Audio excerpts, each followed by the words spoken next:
So we purposely crafted this panel so that we would have a broad representation of stakeholders in the girls' education ecosystem. So from donors to government to researchers to practitioners.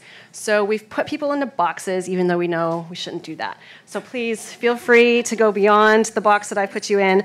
But joining Kendra and myself today are Alice Jowett, Senior Education Policy Manager at the One Campaign. And then to her left is Margaret Butler, Executive Director of Comera and co-founder of the Amplify Network, and Yolande Miller-Grandvaux, Senior Education and Gender Advisor at USAID. Thank you. So this study identifies and captures issues that the broader field is experiencing: targeting issues, measurement issues, definition issues, the need to scale, the need to encourage broader cross-sectoral engagements and partnerships. So I would like to kick off the conversation, first allowing you all to introduce a little bit of yourself and your organization, but to really get from your respective vantage points, what you found might be some of the key messages from the study that you would take away and apply that in your particular context. So maybe I'll jump around Alice and start with Margaret and see how you found the findings from the 3 case study countries particularly relevant or not to the realities that you've observed on the ground working with girls in Rwanda. Absolutely. Thank you very much for having me here today, and thank you for that very rich study. A lot of great information there. My work support is sort of centered around supporting CBOs across Eastern Africa. Are we supposed to do anything? No, just leave it there. Yeah. Most recently, or longer term working in Rwanda, but most recently working with organizations across Eastern Africa through the East African Girls Leadership Summit and through a network called Amplify. I am a co-founder of Amplify with actually 18 other wonderful organizations. We are working together through collaboration and shared best practices to focus on the power of adolescent girls and really try and think about alternatives to scale, community-based alternatives to scale, and sort of pushing back a little bit on the traditional model of scale and what that looks like. A couple of lot of information within the report, and a couple of things that really resonated with me was the need for longitudinal studies. I think that as organizations, we sort of are forced to fit within a grant cycle. And to provide results within a grant cycle, instead of sort of looking at the long term. What does transformation mean for a young woman? And how do we go beyond a 3-6 month or a year-long grant cycle? Because I don't think ultimately you're going to see the impact of life skills or training on life skills until a young woman starts making choices in her life. The other piece is I think life skills are challenging to define, as you've found, because context matters. Life skills are going to be different across communities, countries, regions, and I think we have to really pay attention to that and the contextual piece of it. And finally, I guess I loop back to sort of the donor piece around reaching marginalized girls. That takes time, and it also takes a lot of money, and it also takes, young women from marginalized settings require intensive interventions and long-term interventions. And a lot of organizations, and I'm not saying that this is right or wrong, they are committed to a year-long grant cycle. So how are we going to get great results quickly, right? Like that's the reality of it. With the most marginalized young women, you have to spend the time, you have to spend the money to be able to support them in a very rich way. So those were some of the pieces that were sort of spinning around my head as I was reading this report. Thank you so much, Margaret. Yolande, what about at USAID? What have you observed in the programs that you all support and implement? I will skip the what does USAID do question. If you have questions later, let me know, but this is the US government, so you can imagine that we do everything. in education. But I'm in the Office of Education at USAID. Therefore, all my remarks here are going to be focused on education-specific issues. I love the study. If you have not read it, especially focus on the semantics issue. It was a great idea to challenge the definition of life skills. And as you mentioned, Christine, there's so many definitions of life skills. When I looked at empowerment, I have found 864 definitions of empowerment. So life skills relies, when we think about life skills, we rely on the assumption that it is related to health and not education. So the report does a great job of linking it back to learning, whether it's cognitive or non-cognitive skills. So that's a huge asset. The second strength of the report is that it is looking at the root causes of gender inequities. Because when you look at skills and life skills, when you look at knowledge and skills and attitudes, you have to go down to the level of gender norms. Because in the end, these are the root drivers of inequities. And the report does that brilliantly and in a very subtle way in all countries that have been studied. So by doing that, looking at those root causes, you can really look at norms. And then by challenging gender norms, you can challenge the delivery of life skills curriculum, which is what the report does very well. Thank you, Yolande. So Alice, over to you. Where do organizations like the One Campaign fit into this discussion? And how do studies like the ones we presented here today fit into the work that you do around policy advocacy for girls' education, for education broadly? Thanks so much. So for those of you not familiar with the One Campaign, we're an international campaigning organization with 9 million members working on ending extreme poverty and preventable disease in sub-Saharan Africa predominantly. Last year, we really focused a lot on girls' education and the importance of girls' education. And we're currently looking more at the quality and skills and the integration of skills and that side of things. So that's kind of where we're connected. In terms of the work we do, we're often working on the kind of campaigning and advocacy side around the AU, the G20, and those kind of, getting things into sector plans and doing that high-level policy side. We're not implementers, so that's another argument, another conversation. Again, I thought this was is this not? How strange. I thought this was a fantastic report, and I definitely recommend reading it. It's really useful, particularly in campaigning and advocacy, to look at what the outcomes actually are and the outcomes can be achieved. So that was a brilliant piece. The importance of skills, the importance of context, which is often a difficult thing for people to understand, is how different these things are in different contexts. There's not a one-size-fits-all approach to this. But the other thing that's really important to me is that, as what we're doing here today, and I thank you so much for inviting me to this, is it opens this conversation up of the kinds of things that we're talking about today. What do you do when you know this information? How do you get this information where it needs to get? How do you define it? What else is needed? How do we integrate this into sector plans? Who is being reached? These are such important topics and something that often reports stop at before they get to this. And I think that that's a really exciting piece, linking this to that kind of wider piece that you were discussing around what the next steps are. So thank you. Yes, and we will certainly dive into those issues because we love percolating on those things. Okay, so the first kind of topic that I wanted to get us into is really around the issue of this definitional consensus. And clearly, this is sort of a softball question to Kendra, because I think you do think it's an issue, but you found in the report that there is no definitional consensus. Is this a problem? And if so, what are the potential implications? And if not, how do we move on from this?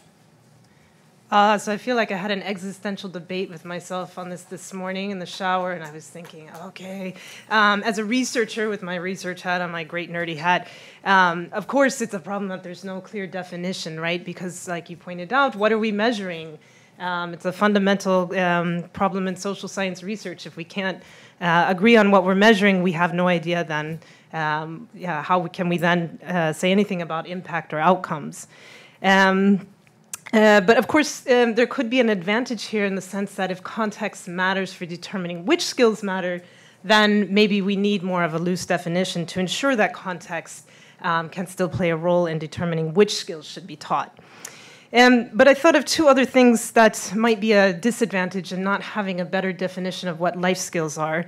And the first thing is that there could be implications for the quality of life skills programming. So that if anything goes, which is sort of the approach now, if it's a kitchen sink approach, then it's hard to compare programs, it's hard to know what is leading to what. And so if you're teaching 10 or 15 skills, this is my next and related point, and we make this point on page 36 of the report, so when you read it diligently tonight, you will find this in our Ethiopia chapter, that there's a trade-off, and this is not just about life skills, but about learning in general. There's a trade-off in how well people can be trained in each skill. So the returning, in economists speak, the returning value to each additional skill loaded into the curriculum is probably pretty low. So clearly having a clear definition, I think, would aid in understanding what the contribution of life skills are, and also in terms of quality of programs. So, no, it's a great point. I'm curious to hear what the others think, especially if we see life skills as ranging from knowledge areas like maybe HIV/AIDS education to technical knowledge areas to skills like communication, negotiation. What are the implications for practice and investment? Maybe Yolande, we can start with you. Well, there are many implications, right? And I will talk about the education sector. The report has shown very clearly that we distinguish between non-formal and formal education, and you challenge bridging the gap between these two levels.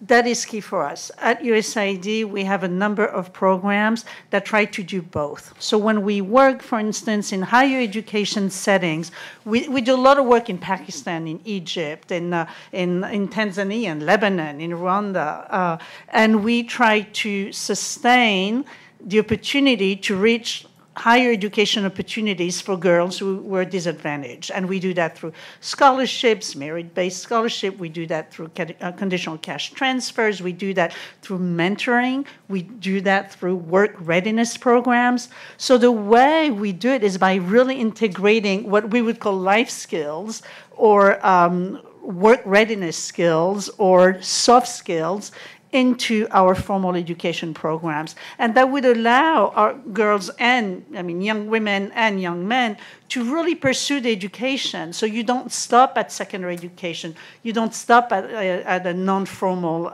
education level. You keep going, and you give them opportunity to go all the way through higher education, even vocational education, depending on the countries. So it's that integration that we do at USAID that relies on the link between practice and policy that the report points out so clearly.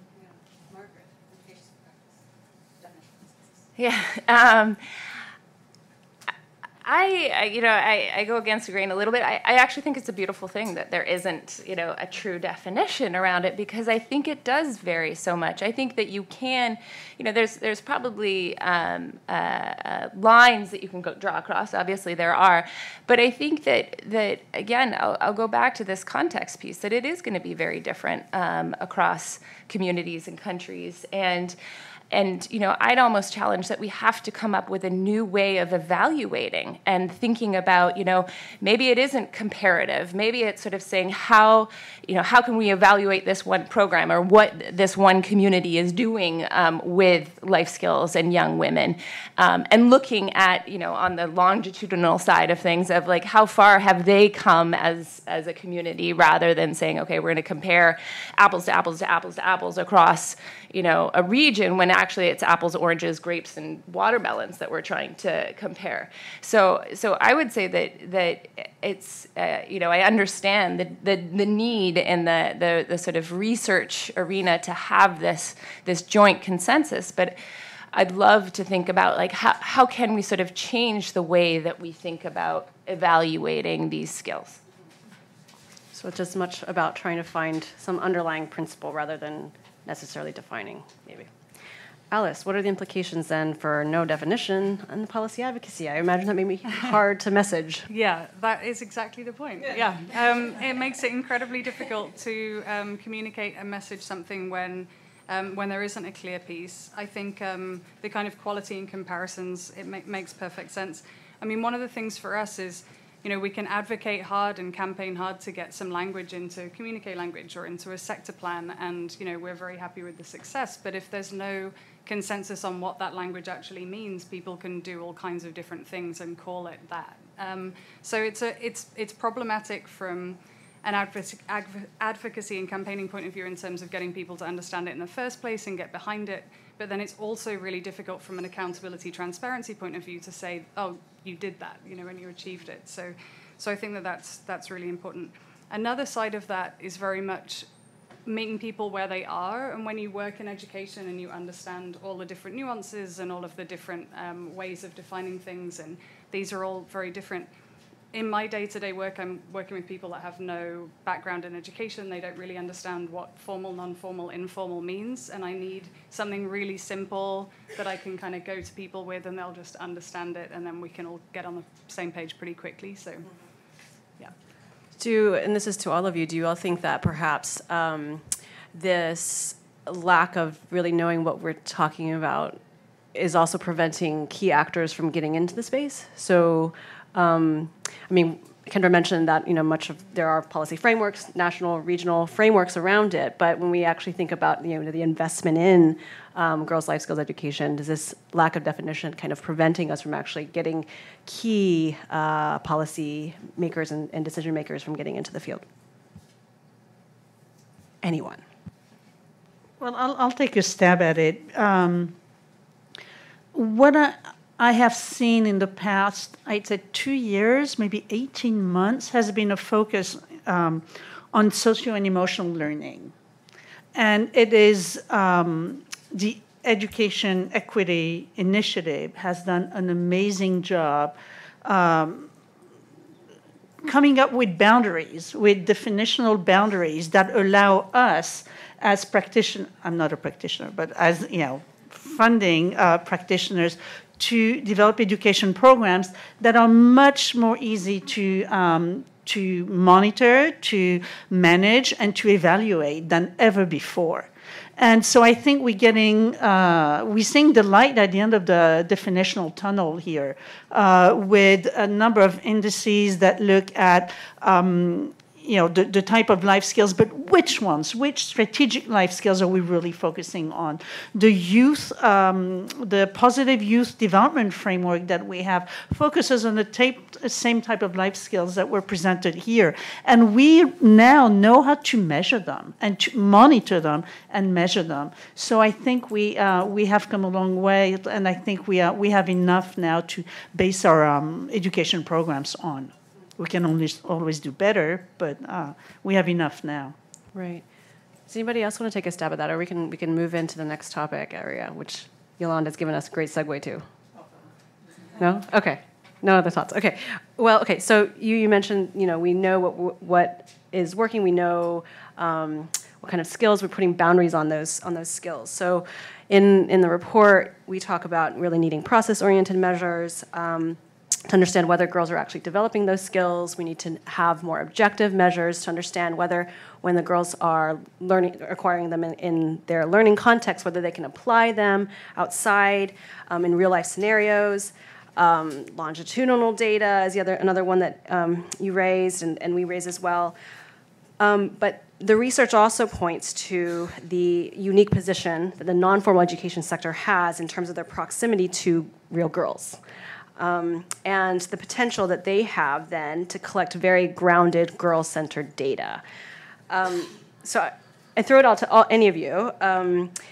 What are the implications for that? Yolanda, we can start with you, or we can, since you raised that point. What are the challenges, the data challenges that we're dealing with when it comes to understanding, what we need to invest in? Yeah. Okay, so I'll start again, if you allow me. I think the global community has spent a lot of time focusing on education inputs that yield education outputs, and we measure education outcomes. And in our area of work, we have focused on how many kids can read, how many words per minute, how many disadvantaged girls have access to alternative or accelerated learning programs in crisis-affected environments, and so on and so forth. And we're just looking at education outcomes and outputs.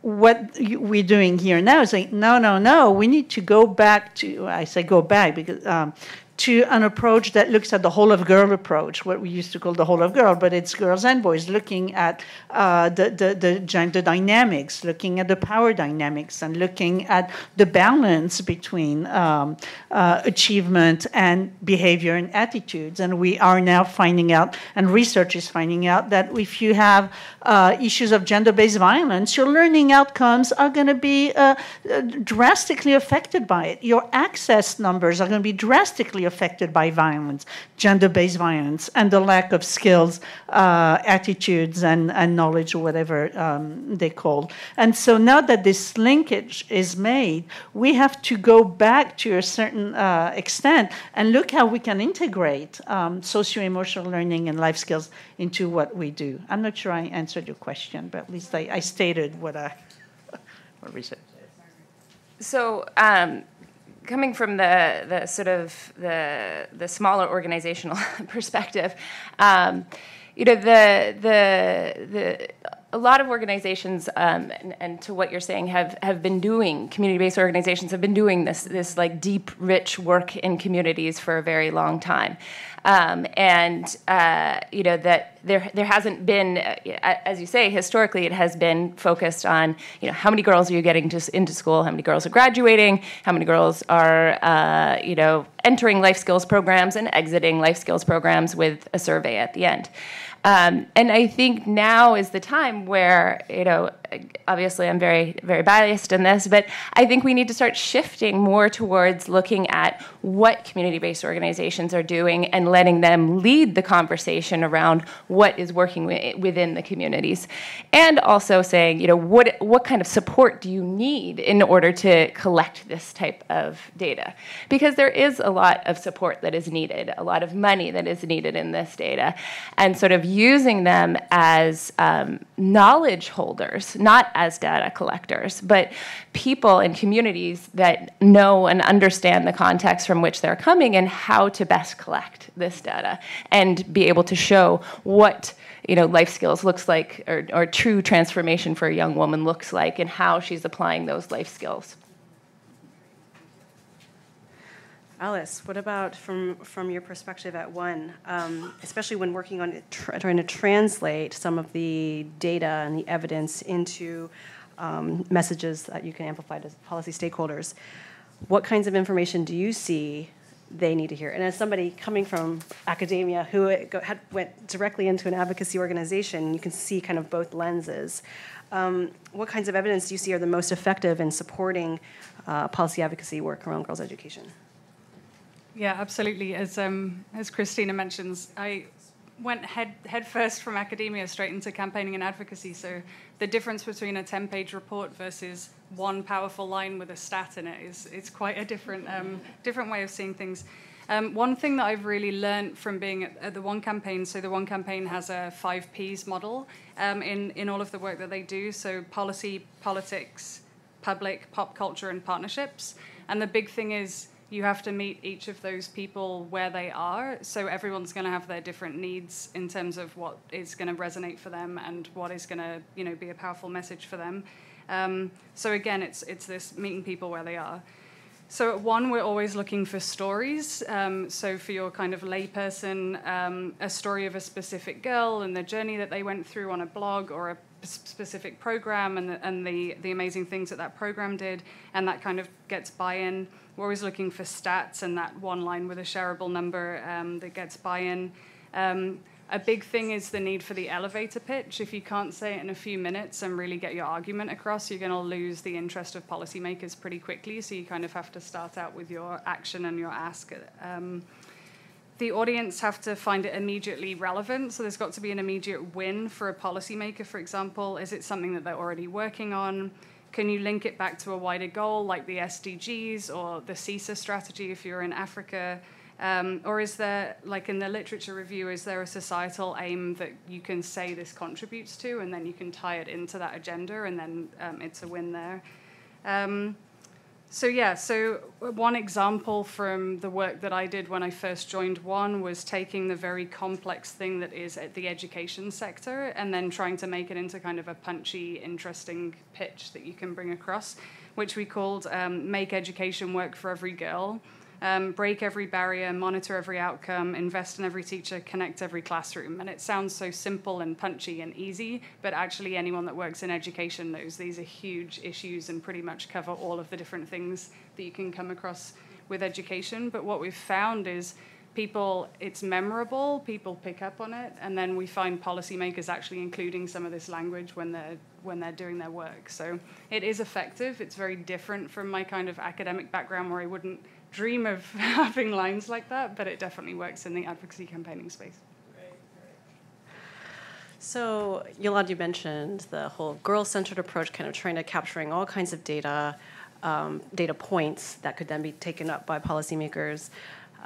Margaret, you talked about the need to really increase the capacity of local knowledge keepers to be able to present what they see on the ground to policy advocates or to policy stakeholders and policymakers. It seems like when we're talking about the research, making it accessible to policymakers, there's a timeline challenge here, a timeline issue. So within girls' life skills education, there's clearly a huge momentum around it. It's buzzy, people kind of can get it, why girls might need it. But the challenge is conducting studies that can generate evidence needed at a pace that policymakers need in order to do what they need to do, in order to see the win that they need at this particular moment, right? And this is particularly challenging when it comes to trying to invest in and generate longitudinal evidence of the impact of life skills education for girls. So I'll go to Kendra to hear your thoughts on this challenge. What's the potential feasibility?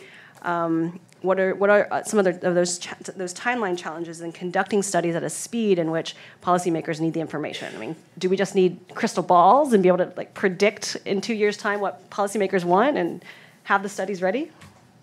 Well, crystal balls and giant research funds, those are my dreams in the absence of that. So I've been thinking about this one too. So what could be maybe an approach is thinking about a research program around life skills where we think about both the short-term outcomes, and many of these programs that we looked at are very short-term in nature. So they're maybe, one-time meeting or 3 weeks or a month. So you could actually measure outcomes from these programs that are relatively short in duration and look at short-term outcomes. But then you really do need the funding and the research architecture to look at longer-term outcomes and get at these questions of transformation.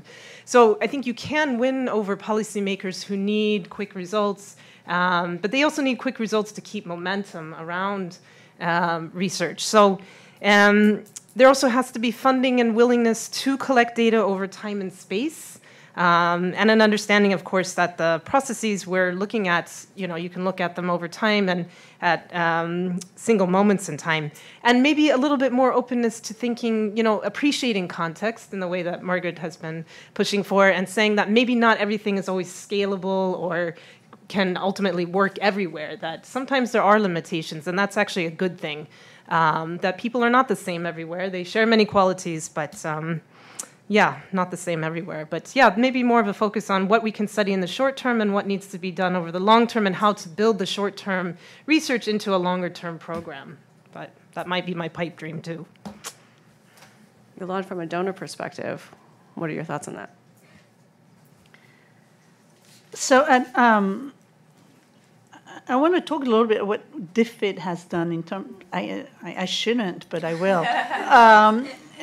Because in terms of research, they have done a brilliant job looking at skills from an early age all the way across several education cycles. So they've been able to look at the girls, talk about longitudinal. We're looking at years and years of tracking the achievement, and not only academic, but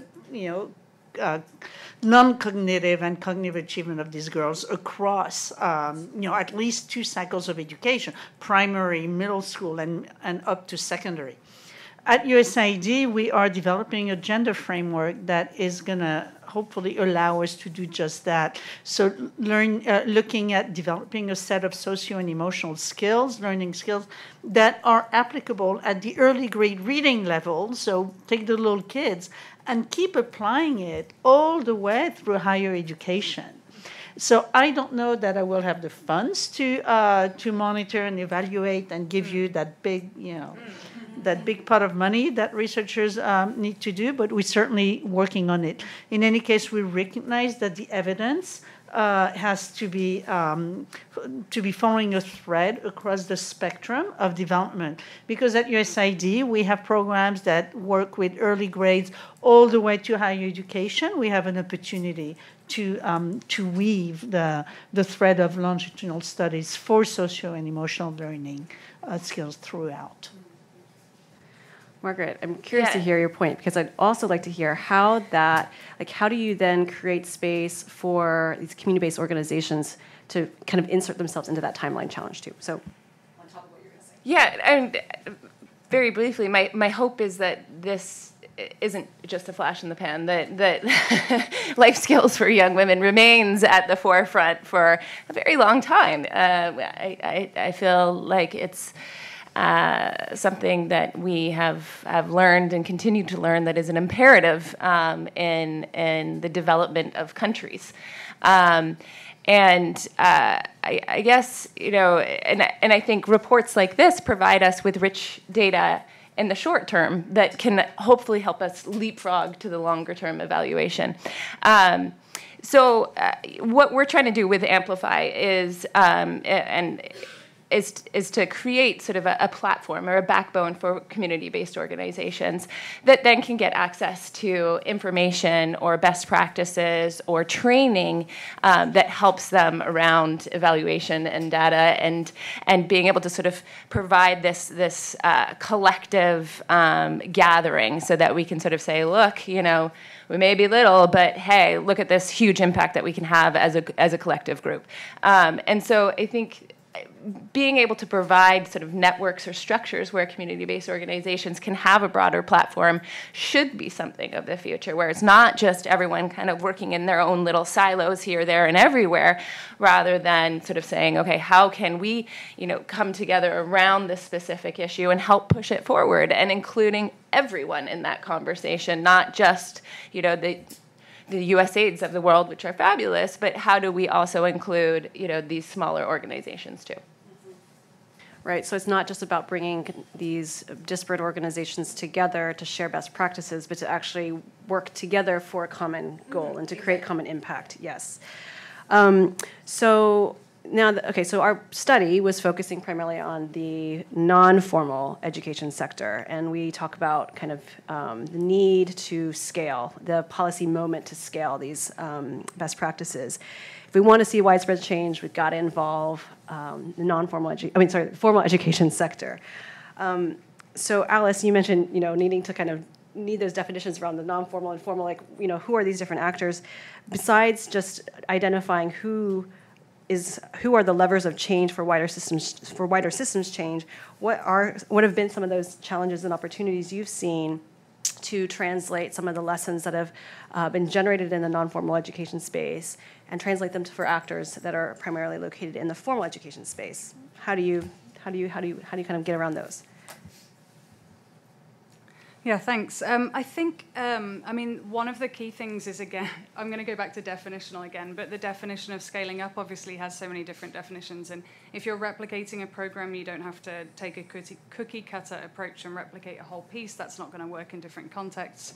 I really like what you're saying about kind of networks and building on each other and being able to do that. I think a big part of it is coming down to those key core characteristics. What are the concepts that do work in different places? And I know in the report you talk about teacher training, participatory pedagogy, involving community and families, not just being standalone, but involving skills in knowledge impartation. And I think those are more the key concepts that you can bring to scale in terms of you can talk to policymakers about the importance of them, and then those ideas can be different in different contexts, if that makes sense.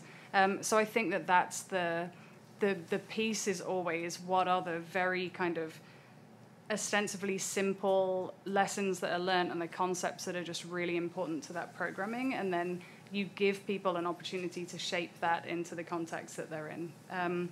So that's kind of the direction that I would look at it, and I really like the lessons that are learned there. The challenge then is trying to get the policymakers to take these on. So you've got the one challenge of the Minister of Education that obviously has an awareness of what education is and does and all the rest of it. But then you've also got to get the Minister of Finance on board. And often when you're talking to ministers of education, they say the really big thing that an international actor can do when they come into the room is they bring the Minister of Finance with them, because there's an interest suddenly from the Minister of Finance.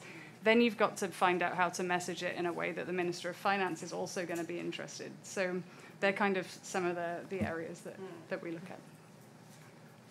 Margaret, what about for you and Amplify? You talked about kind of horizontal scaling and trying to take lessons beyond one maybe isolated community and bring them across many communities. Can you talk a little bit about that and maybe even the public-private partnerships too? Absolutely. So we are still very much in our preliminary stages and are developing and working on this network. The perspective that we bring to adolescent girls is that we have to include all actors, and all actors being, organizations that are working in health, organizations that are working in education, organizations that are working in economic empowerment, schools, non-formal organizations, community-based organizations, grassroots organizations, more established organizations, and funders. How can we create a network where we're able to work across sectors? And I think that is going to enable us to really sort of truly understand the value of or what interventions are needed for adolescent girls, and be able to draw out some pretty interesting pieces, even though it is in different contexts or across different countries or communities. So for us, the cross-sectoral piece is very important, and we're sort of evolving around that right now. And it's interesting conversations. How do we have really open and honest and frank conversations with funders as organizations around what's working and what's not working, and how do we develop with organizations the evaluation criteria or how we want to evaluate ourselves around life skills. And I may have come across as saying we don't need a definition of this. I do think we need a definition of this. I just think we have to go through the process of, and obviously we are going through the process and sort of figuring out what it looks like. The journey is really important in this piece, and we can't just sort of say, okay, this is what it is.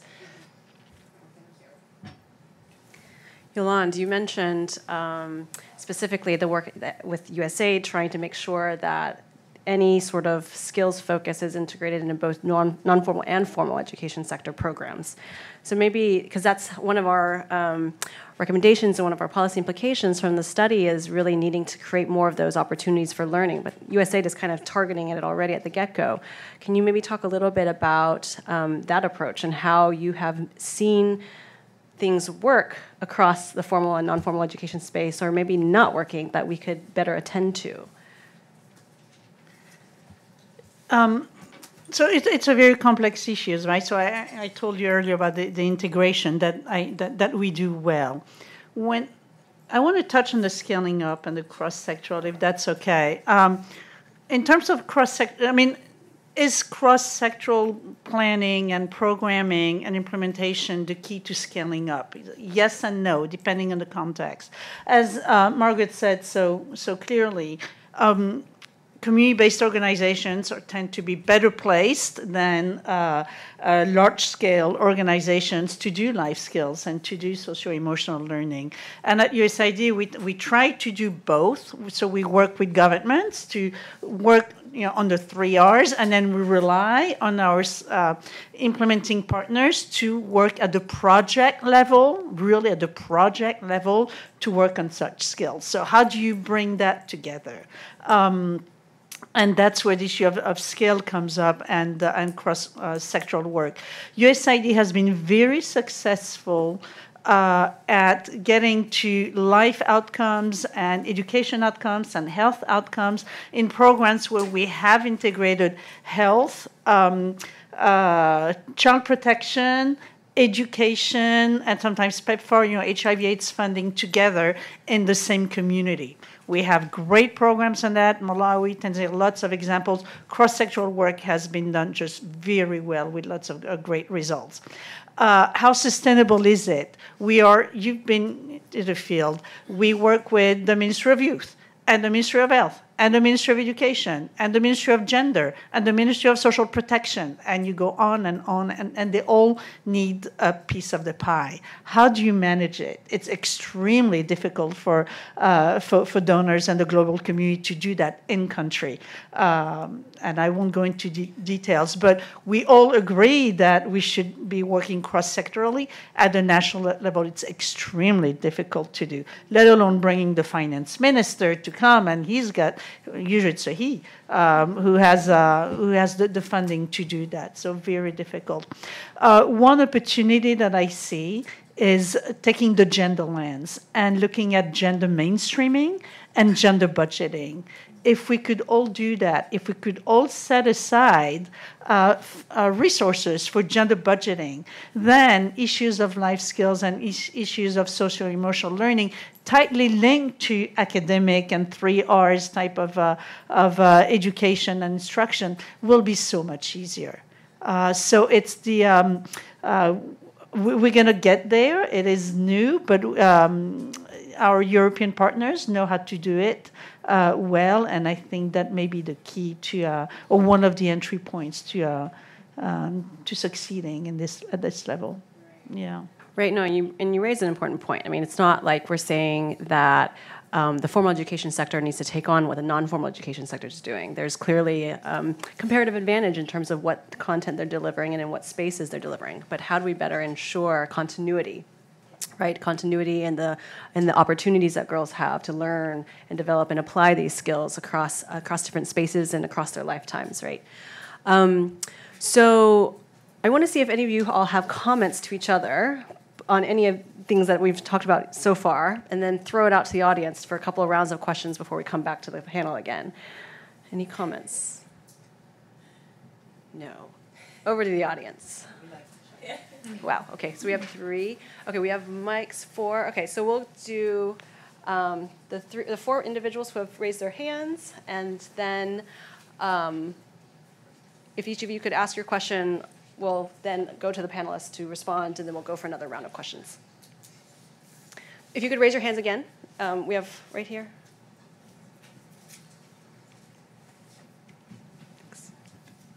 Hi, my name is Smruti Patel, and I'm a leadership coach. I work predominantly in the corporate world, so you may be thinking, what on earth is she doing over here?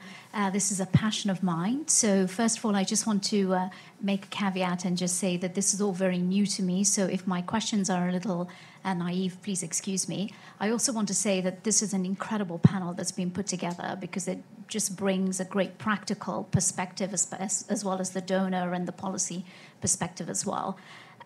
So a couple of things. First of all, I am quite struck that when I was looking at your slides, Kendra, that Tanzania has made this a priority in terms of its framework. So and in particular, the piece around awareness being a priority. So I'm really quite struck by that. And my question is that what is it that has a country prioritized that? I'm Kenyan, so I'm curious to know whether you guys have any information on Kenya in particular. And lastly, I'll just say that the definition of life skills that you have at the moment, I can tell you that there are lots of corporate executives who I work with who are struggling with those same life skills. Thank you. Hello. So my question is a bit more targeted towards Margaret, as you're more of an implementation, seems like person. To give some context to my question, I work for an organization called Batanga that finds and targets the most vulnerable and marginalized girls in Benin to deliver life skills and financial literacy skills in youth club format. So, sort of familiar with the topic. But as far as the targeting and finding of vulnerable and marginalized girls, if you could just talk about, and anyone else can talk about this if they feel they would like to, but logistically and realistically, what have you found to be kind of some of the more effective ways of doing that? And secondarily, since I know what Batanga does to find and target girls like that, and one of our main challenges is sustaining the membership and the participation of these marginalized girls. What have you found to be some of the most effective ways of encouraging continued participation in a repeated program that's either weekly or monthly or what have you, given the time pressures and things like that on the most vulnerable and marginalized girls?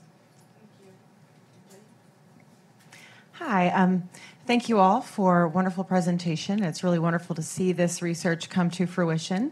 My name is Jenny Gamble, and I'm with Discovery Learning Alliance. And over the past couple of years, as part of a Girls Education Challenge grant, we have helped to establish more than 2,000 girls' clubs in Kenya, Nigeria, and Ghana. So just kind of giving that backdrop. My question is really around the link between the informal girls' clubs or associations and youth clubs and the value that they're seeing in terms of workforce development and vocational training. There seemed to be a bit of disconnect there.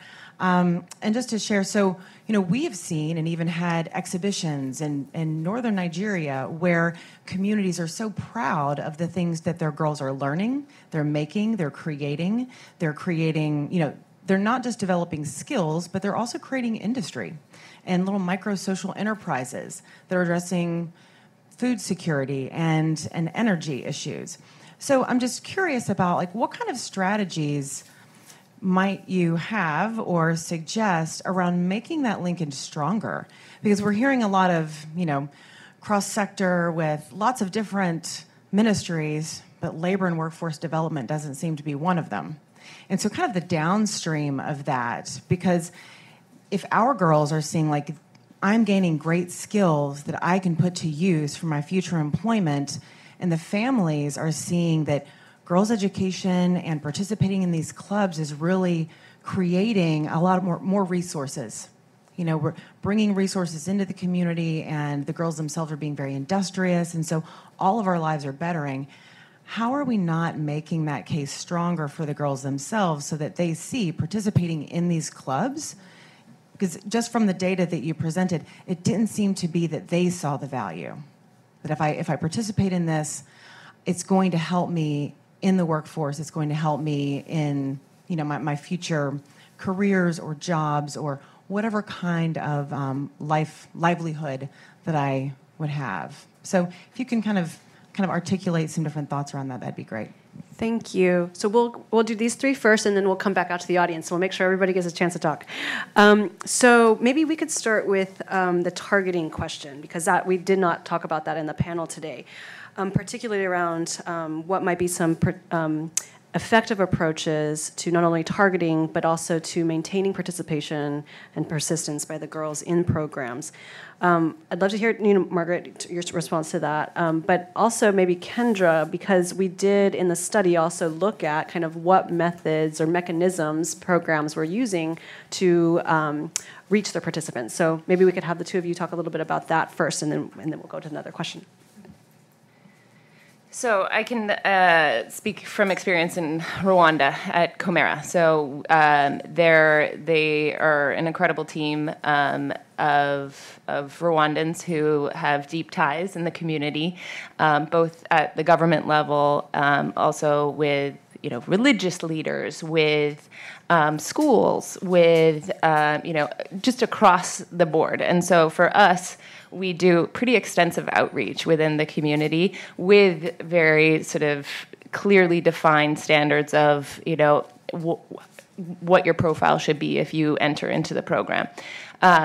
And again, it is resource intensive to be able to find these young women. We do, they have to apply, and if they can't write or read, they come in and they do a verbal application.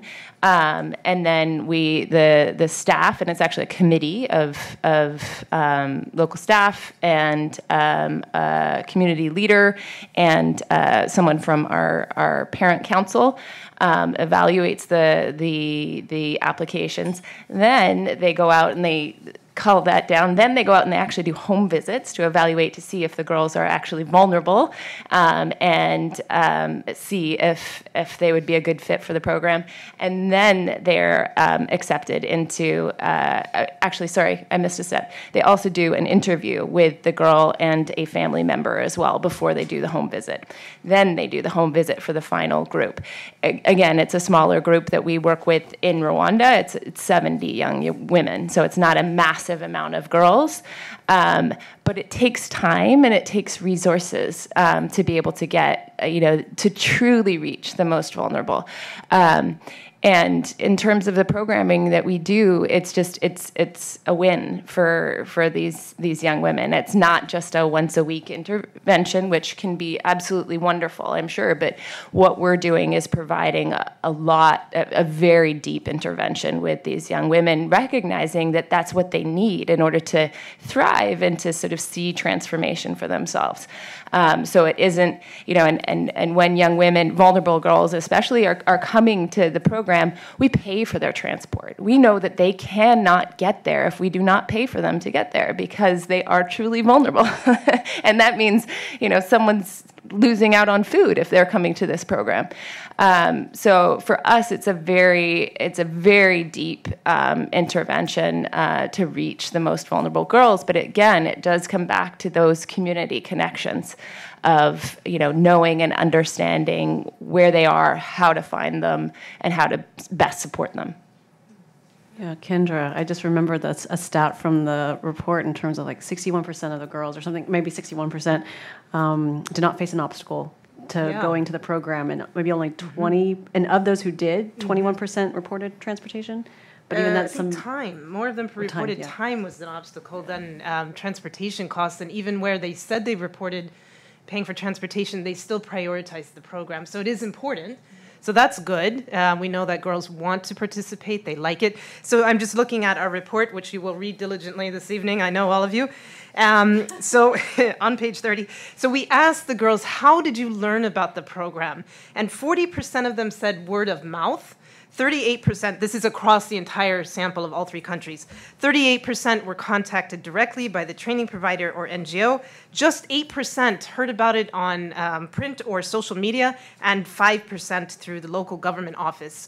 But the thing that struck me is that, for vulnerable girls, we don't know if programs are not able to reach them, or perhaps girls themselves are not really very keen on participating, so they are selecting out of participation. So one thing could be is you could think of recruitment in more of a social network way, that you could use former participants as emissaries to go out and recruit new vulnerable girls, if word of mouth is actually a very successful way of recruiting girls in. And this way you might be able to do what programs themselves don't have the resources to, or just may not be as good at identifying vulnerable girls, is to use girls themselves. Now, I don't know how that may not always work out in the context, but could be one way of thinking about it. I also think it needs to include families in the conversation. When we first started, we weren't including families in the conversation 10 years ago, and it was a huge failure. That girls were going home and being abused because they were seen as better than, or not participating in their duties at home. And once the transition to engaging guardians or family members in the conversation, once that took off, then the participation skyrocketed as well. So I think it can't just be sort of a single intervention. It has to be, how do we involve the entire family and community in this process so that everyone sees value in it as well. Thank you.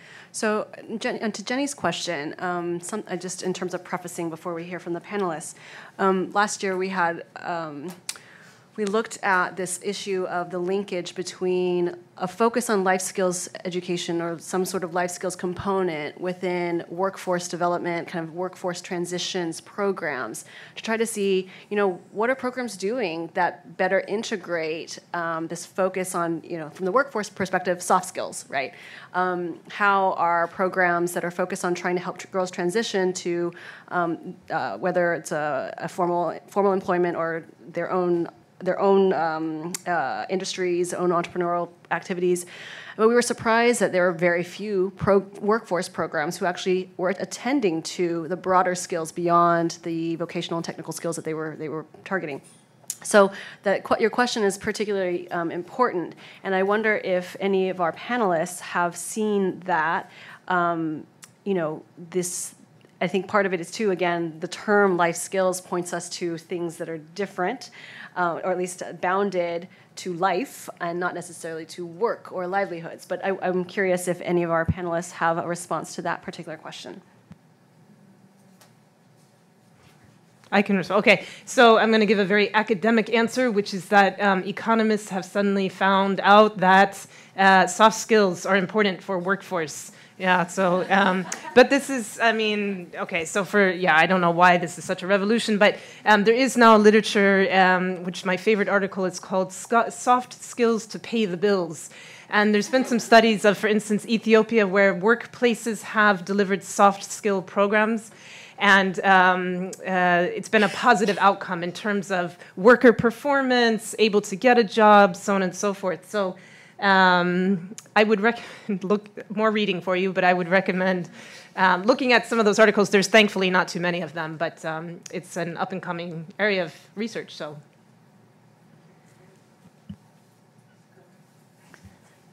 Yeah, there's also and this is good. Thank you. What I have seen is a lack of analysis of the real situation. So we come up with programs that are that have a cookie cutter approach, and we really do not engage the youth into defining what they actually. Not so much the skills they want, because sometimes they will, but it's more what they will do with the skills. They have aspirations.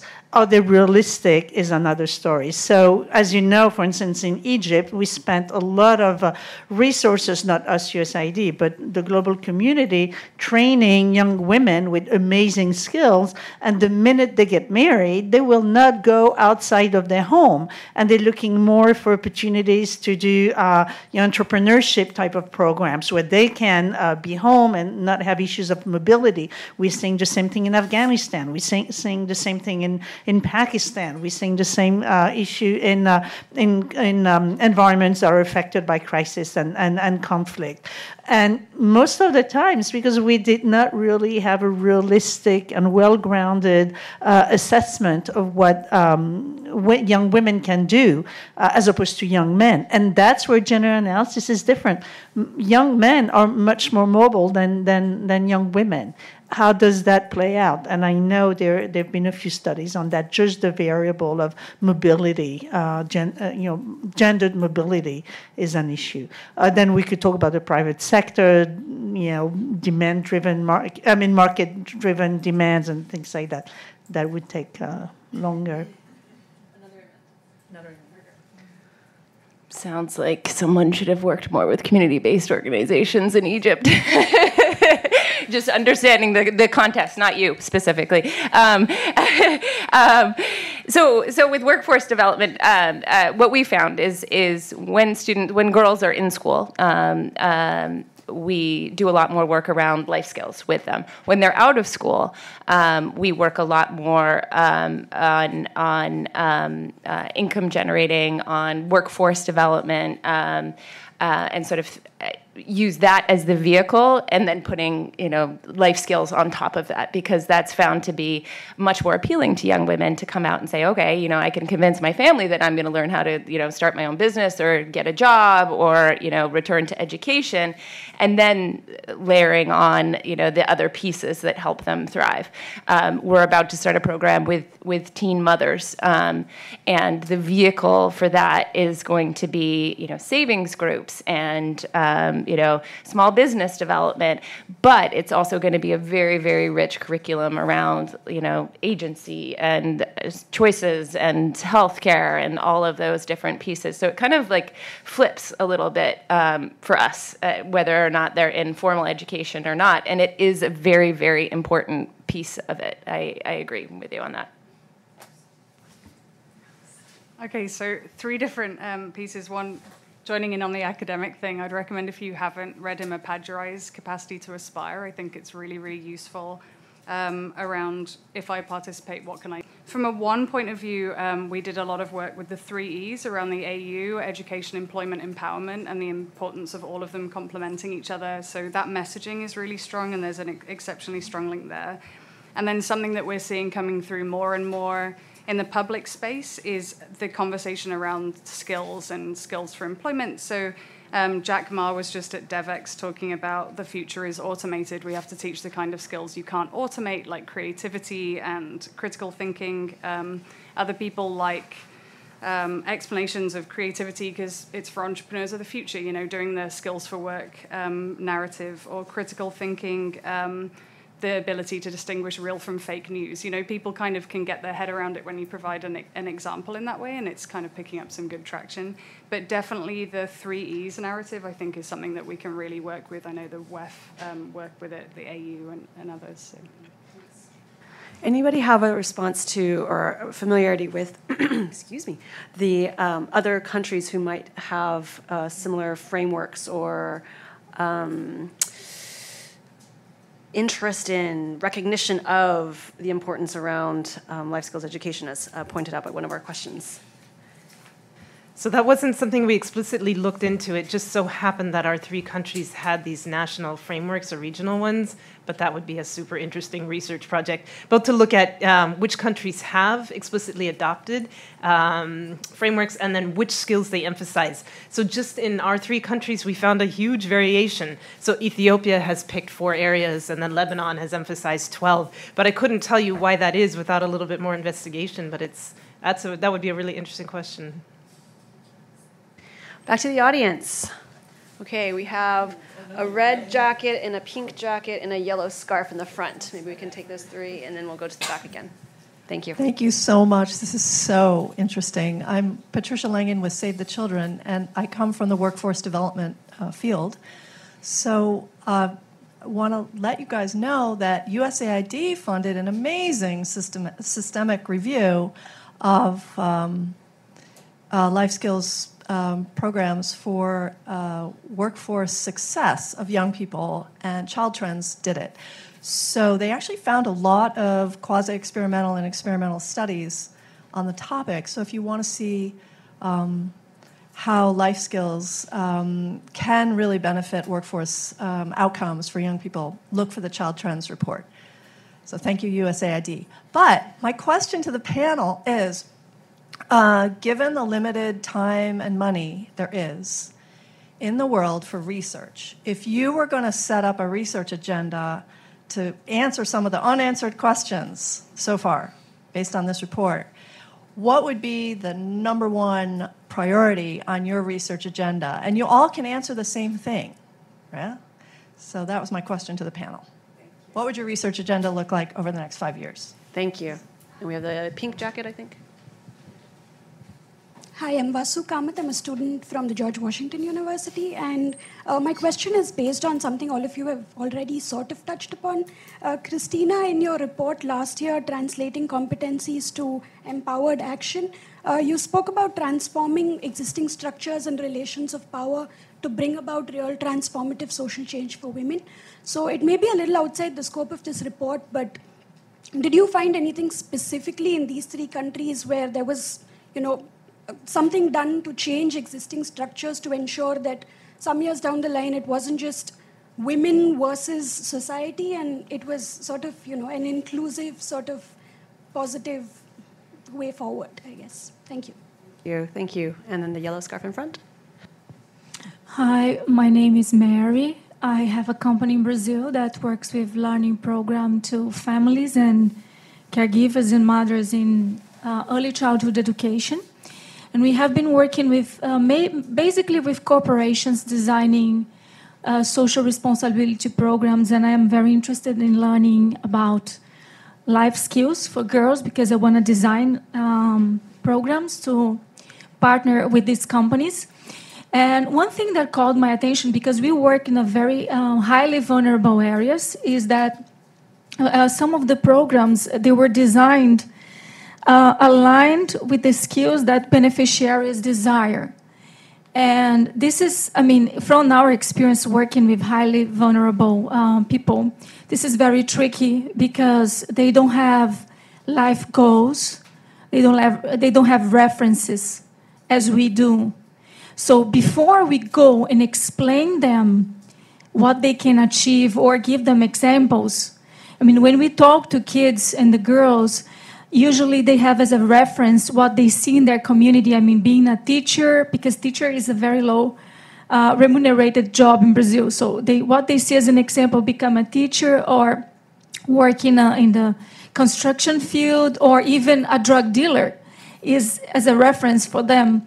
So it's very important that we understand first that the cultural aspect is very relevant when you design the program, because I mean, even if we reach a definition regarding life skills, it will be different according to the settlement, the place where you want to do the program. And one example I'll give to you is that we work, for instance, in areas with high impact of construction, where when you displace a lot of workers to that place, a lot of girls goes into prostitution because it's something that the families make money and the girls make money. So my question is, how did you take in consideration the thing of they are not seeing the big picture, so they don't know what they want in terms of life skills? Second is that how we connect that to programs that allow them to transform these skills into something that is valuable to the family and to themselves in terms of income, because they will pursue that. Thank you. Thank you. Thank you. So let's see. I think we should definitely get to the question of what is your number one question for their big research priorities. One we should do for sure, and then we'll see if we can get to those two. Anyone? I'm happy to start. I've thought about this a lot. If you said 5 years, which is my favorite thing, is when there's a decent period of time. I would spend the first year asking all the different stakeholders what they need to know. I think that a lot of times, I mean, obviously we've learned a lot about the fact that ministers of education need this piece of information, a minister of finance needs this piece of information, a head of state needs this piece of information. But that would be a fantastic research study in and of itself. What kind of information do you need? And then I would spend the rest of the time trying to find that information. So that would be my my research agenda. Yeah, you can probably guess what mine will be. So one thing that we're looking at and talking a lot about is context. Like how do we evaluate agency across multiple different locations, and what does that look like? And we're not really sure yet. And you know, what kind of mapping needs to happen? How do you aggregate data around that? What does it look like? And so, you know, I think that would sort of be the focus area, is really sort of thinking about context and how important it is, and how we can, you know, truly understand how to serve and support adolescent girls in the best way, which is relevant to where they are based. You thought we were going to give you one answer, but I mean, at USAID, we're so huge. We function maybe a little differently. We have a research agenda at the global level, and then missions, USAID missions in countries, may have their own learning agenda as well. At the global level, we work with communities of practice. So we work with networks and organizations and academic institutions and communities of practice, and that's how a learning agenda or research agenda is decided. At the country level, it's much more specific. It tends to be related to the performance of the program, and be working with our implementing partners. If a mission feels that they need more information or more research findings to inform their programs, then we come in and we use our communities of practice to get to these results. So that's a process that's slightly different from community-based type of research. Well, my question is if that comes with funding, that question. Anyways, but I already, I think, outlined, and the report, I think, outlined some very good areas of future research, and I think, education is a global, it's an SDG. It long has been a global development goal, and we are still a ways away from achieving it, and understanding if life skills can help to achieve that global development goal, I think, is worth looking into. So just reiterate my non-formal and formal schooling connection. Mm-hmm. Now, the question posed about the alignment one is also, I think, key. So the point that in the study we found that girls were reporting that the skills that they were taught were the skills that they found desirable, right? And I think from our perspective, given the limitations of the study, we don't know if that is because they really desired those skills and happened to be that the programs provided them, or if maybe by chance the programs were really great at messaging around those skills, and that became the reference point, as our audience members spoke to. So I'm curious, from your perspective, how do we, is this just going to lead us down into the existential questions around how do you know when we really know what people want? Or is there something more? Is it more community-based sort of community conversations and really doing needs assessments and that sort of thing? Or how do we really understand better this point of alignment in terms of program offerings and what skills girls really need, and whether that makes a difference in their lives? I feel like you just answered the question for me.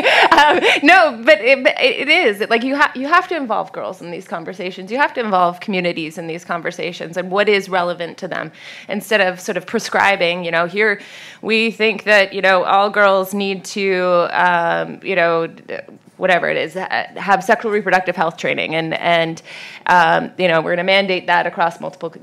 It might not be exactly what they want to have, and I think we have to be able to have, a conversation with adolescent girls and communities about what's relevant to them at that particular time, and that's how you're really going to get some pretty, great outcomes and relevance to these young women. I think one of the things that struck me, and I caught this when you were doing the presentation, is that the girls were satisfied with the program content, but was it actually having a long-term impact? It was sort of like, yay, this is great, we get to come participate in this program, but 60% of them were saying, it had no impact on my marriage choice, and I got probably the numbers completely wrong, and so this is sort of a roundabout way of answering this question, but. I think that we must include girls in these conversations, and we must include community-based organizations in these conversations that enable them also to have a long-term impact. That it isn't just sort of a gathering space, which is very important, but also how do these translate to what you have presented at Brookings into opportunities? How do you translate that into opportunities going forward as well? I cannot remember the name of the study that I'm going to refer to, but I'll have to look for it. But a study came out recently on the influence of social media. So even in the most remote areas, kids or adolescents do have access to internet and social media. And the study that I'm thinking of was looking at the shift in aspirations because of exposure to what the internet has to offer.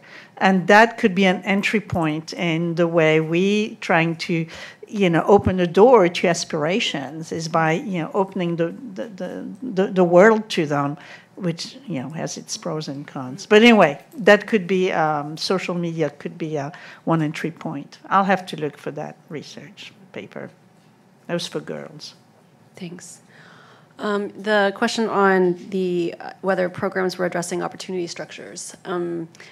Fortunately, I don't think we built that into the study because we developed the framework a little bit after the fact. But I don't know, Kendra, if you have any thoughts from the data. Like, were any programs tending to the questions around whether girls would be able to, learn to read their context, be able to recognize what potential levers in their policy environments might work in their favor or not? Was there any attention to some of these environmental? Yeah, that's my hunch. Future research. Yes, we'll continue to do that one.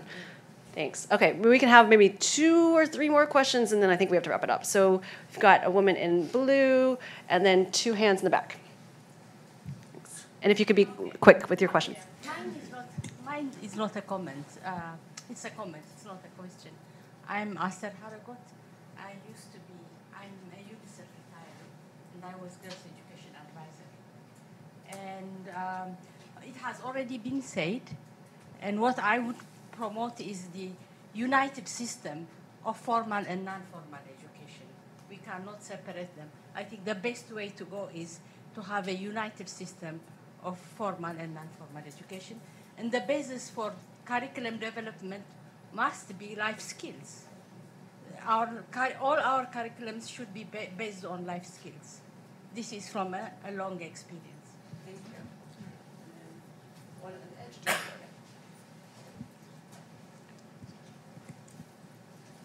Hi, my name's Juliette. I'm with the Aga Khan Foundation. And so we work a lot in adolescent health, and we focus a lot on kind of looking at the whole life perspective. So it's really sort of based on, when you sort of reach an adolescent girl, it not only reaches her then and sets her up for, having strong life skills, but then also she's sort of able to better take care of her kids if she's able to delay marriage or know more about health and nutrition and kind of has a more stable livelihood, all of that. So I'm wondering if in your research or just in working in this space, if you've come across other programming that kind of looks at targeting adolescent girls from that sort of whole life perspective, and if so, what kind of outcomes you've seen from that or best practices you've seen from that. Thank you. And then one right in front of you, Tyler. Hi, my name is Mahshid Kavari. I teach at Trinity Washington University, and my question is about climate change and the effect that it has on girls' education, especially when we talk about Ethiopia or any other developing country, but particularly in Ethiopia, when we see the effect of climate change on low-income families, farmers. Thank you. Thank you very much. Okay, we have a very, very passionate person with one more hand up. Okay, we'll take one more, and then we'll wrap it up. I went to agriculture, which is my passion. So, good afternoon. Thank you so much for your presentation. My name is Rosemary Segero. We focus on, my organization is called Hope for Tomorrow, and my company is called Segero's International Group. We focus on girls and women and also empowerment, focusing on agriculture, which I was attending on the other side. Looking at the education and the skill training, we just came up with a program on apprenticeship. And the lady I work with, my partner, is working with the University of Maryland. They are just going to Tanzania to start an apprenticeship program for the young people to get skills for job creation, and especially with girls. So such a apprenticeship and skills training needs to be in all the schools, especially globally, because when the young people go out of school, they are looking for better jobs, and these better jobs are not there. They didn't have the skills training. So I think what you are doing on the girls is great. So how do we collaborate with you organizations. The research have done their work. The people on the ground, like Margaret, you need to work with me in Kenya. I come from Kenya. So how do we make this happen actually on the ground? I was just talking in agriculture. Civil society, there is a problem. Civil society, government, private sector, farmers, the youth, who are girls and boys. There is no collaboration, coordination, and communication. And these are the people who really need what we are talking here. We can read the report. I just came from the World Bank annual spring meetings talking the same. Education, agriculture, skills training. And then we go again in summer annual meetings again. Agriculture, young people, girls. They are still down there, United Nations. United Nations. This time I didn't go to the United Nations during March Women event because it's every year. So what do we really make to make the really impact so that we don't come here again, we only read the report and go in. Thank you so much. So we have we're actually past time, but I'll let the panelists maybe choose one of those questions to respond to. We've got whole life, intergenerational approaches to girls' life skills education, climate change topic very, very close to some things that we like to do here at Brookings, and I think and others as well here. And agriculture, trying to bring it all together, making sure that we're actually moving the needle forward and not coming back again next year saying the same things. I can take the Aga Khan Foundation question on adolescent girls. I don't know if it was intergenerational, but basically what are we doing with adolescent girls and taking that whole of girl approach? As you know, the U.S. government invested resources into a presidential initiative called Let Girls Learn that was under the Obama administration. And we still have 4 programs that are focusing on adolescent girls, have a cross-sectoral approach and a whole-of-girl approach. One is in Malawi, one is in Tanzania, one is in Nepal, and one is in Mali. So that's, there's a lot more that we can say, but they're there.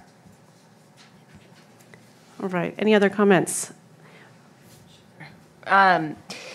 So many great questions, and I want to touch on all of them, but I'll try not to. My theory is with a lot of community-based organizations, they are focused on the whole girl. That's their entire mission, and they've started because they are focused on the entire girl. And so I'll toot that horn again. And to your point about not wanting to come back here, although I love it here, it's fantastic. You guys have great coffee. What I would dare I be so sort of out there. I like to think of Amplify and this concept of networks as a new way of thinking about systems. The old systems it's not going to change. We're going to have a tough time changing these constantly, sort of similar conversations that we're having over and over and over again. So how do we start thinking about new ways to address these issues and new ways to think about evaluating these issues? And that's what I like to think about, this sort of what we're trying to do with Amplify and this network model is bringing in people from the ag side, from, healthcare side, from the education side, from government, from donors, from, community-based organizations so we can start having these conversations and say, okay, what is really working and how can we have conversations, albeit pretty awkward conversations sometimes, about how we can move this forward. And so I agree with you wholeheartedly, and I like to think that maybe this is an avenue that we can start exploring more, and that there is potential for many more networks as well. Mm-hmm. Thank you all, and again, go for it, Alice. I was just going to recommend a report that was co-authored by the person sitting to my right on climate change, which I would always recommend. Yes. So just to put that out there. I think the importance of coalitions, of networks, of making sure that we're not only donor-orientated when we're having these conversations, that we're being inclusive, that we're bringing everyone to the table and having these conversations together is the only way that we're going to move forward. So thank you for that comment. Thank you. And again, going back to then what kind of data do we need to then inform those coalitions and inform that action? So, okay, we are totally out of time. Thank you so much for your attention and for listening very attentively to our lovely panelists in our presentations today. Thank you so much. Enjoy the rest of your week. Goodbye. Thanks for watching. Be sure to like and subscribe for more videos from Brookings.